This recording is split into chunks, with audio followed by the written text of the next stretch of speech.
ବିଜୟଙ୍କ ଜୟଯାତ୍ରା। ଆବିର୍ଭାବ 1950 ଏପ୍ରିଲ 8, ତିରୋଧାନ 20 ଜୁଲାଇ 2020।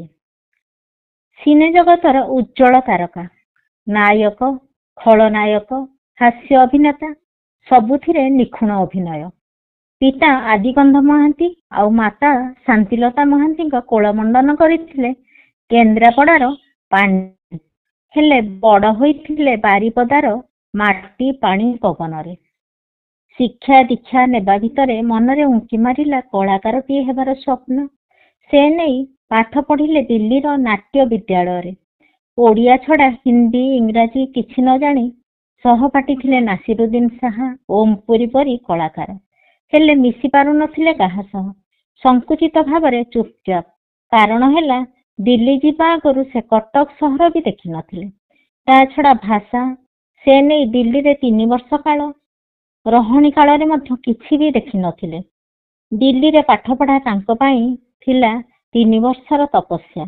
ଆଉ ମନରେ ସଂକଳ୍ପ, ଜନ୍ମମାଟିକୁ ଫେରିଯିବି ଆଉ ସେଇଠି କାମ କରିବି।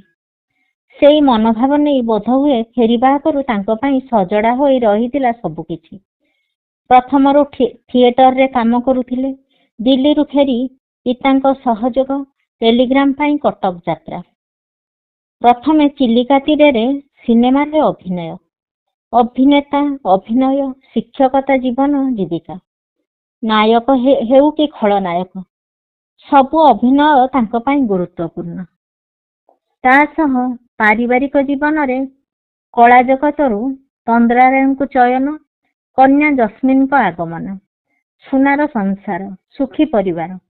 ଆପଣା ଜନ୍ମମାଟିରେ କଳା ସହ ଖେଳି ସାଉଁଟିଛନ୍ତି 6 ଥର ରାଜ୍ୟ ପୁରସ୍କାର ଆଉ ଜୟଦେବ ପୁରସ୍କାର। ଆପଣା ଜନ୍ମମାଟିରେ କଳା ସହ ଖେଳି ସାଉଁଟିଛନ୍ତି 6 ଥର ରାଜ୍ୟ ପୁରସ୍କାର ଆଉ ଜୟଦେବ ପୁରସ୍କାର।